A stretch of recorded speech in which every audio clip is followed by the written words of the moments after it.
Hi friends, welcome back to my channel. അപ്പോൾ ഇന്ന് നമ്മൾ പറയാൻ പോകുന്നത് ദേവര. അതിൻ്റെ ഒരു ടീസറാണെന്ന് തോന്നുന്നു ഇറങ്ങിയിട്ടുണ്ട്. ടീസർ എന്ന് പറയുമ്പോൾ വില്ലൻ്റെ ടീസർ. സെയ്ഫ് അലി ഖാൻ അദ്ദേഹമാണെങ്കിൽ വില്ലൻ വേഷം ചെയ്യുന്നത്. എന്തായാലും ഒന്ന് കണ്ടു നോക്കാമല്ലേ. പിന്നെ ഇതിൽ നായകൻ ജൂനിയർ NTR ആണ്. പക്ഷെ ഒരു കാര്യമുണ്ട്, ഈ രാജമൗലിയുടെ പടത്തിൽ അഭിനയിച്ച് പിന്നീട് വരുന്ന പടങ്ങളൊക്കെ പൊട്ടാറാണ് പതിവ്. ഇപ്പം നമ്മുടെ പ്രഭാസണ്ണൻ്റെ കാര്യം നോക്ക്. ബാഹുബലി 2 കഴിഞ്ഞ് വന്ന് സാഹോ, അത് 8 നിലയെ പൊട്ടി.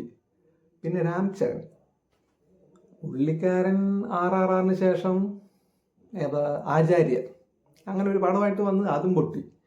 ഇനിയിപ്പോൾ ജൂനിയർ NTR ആണ് വരുന്നത്. എന്താവോ എന്തോ. എന്തായാലും പടം വന്നാൽ തന്നെ അറിയാൻ പറ്റുള്ളൂ അത് പൊട്ടിയോ ഹിറ്റടിക്കുകയോ എന്നുള്ളതൊക്കെ.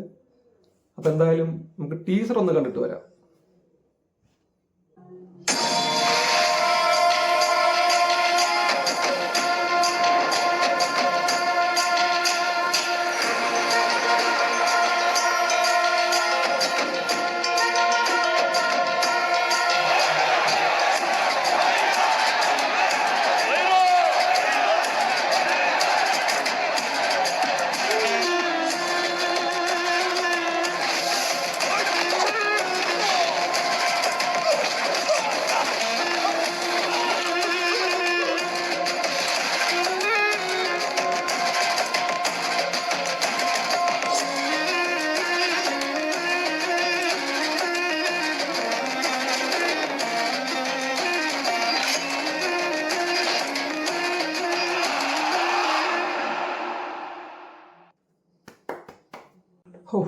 ടീസർ കണ്ടു, ഒരു രക്ഷയില്ല.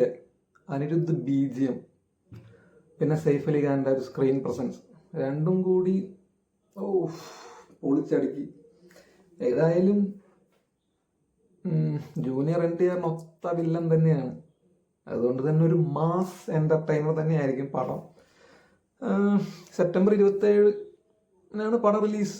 അപ്പം എന്തായാലും കാത്തിരുന്ന് തന്നെ കാണാം. ഇത്തവണ രാജമൗലി ശാപം ഏൽക്കില്ല, കാരണം ഈ പടം ഹിറ്റടിക്കും ഉറപ്പാ. കാരണം എല്ലാം നന്നായിട്ടുണ്ട്. BGM ആയാലും ആക്ടിങ് വൈസും ഒക്കെ ടീസറിൽ കണ്ടിടത്തോളം ഒക്കെ അടിപൊളിയായിട്ടുണ്ട്. പടവും ഇതേപോലെ ആണെങ്കിൽ ഒരു ഗംഭീര ഹിറ്റായിരിക്കും. ഇതൊരു പാൻ ഇന്ത്യൻ പടമാണ്. അപ്പം എല്ലാ ഭാഷയിലും ഉണ്ടാവും, ഹിന്ദി, തമിഴ്, തെലുങ്ക്, മലയാളം എന്നൊക്കെ പറഞ്ഞ്. പിന്നെ ഇത് സംവിധായകൻ കൊരട്ടാല ശിവ, അങ്ങനെ എന്നതാണ് അദ്ദേഹത്തിൻ്റെ പേര്. നമ്മുടെ ജനതാ ഗാരേജൊക്കെ സംവിധാനം ചെയ്ത് ഈ പുള്ളിക്കാരനാണ്. അപ്പോൾ അതുകൊണ്ട് തന്നെ ഹിറ്റായിരിക്കും. കാരണം ജനതാ ഗാരേജൊക്കെ എനിക്ക് ഇഷ്ടപ്പെട്ട പടമാണ്. അപ്പോൾ ആ ഒരു റേഞ്ചിലൊക്കെ ഈ പടം വന്നാൽ സൂപ്പറായിരിക്കും. എന്തായാലും 27-ാം തീയതി കാത്തിരുന്ന് തന്നെ കാണാം. അപ്പോൾ see you.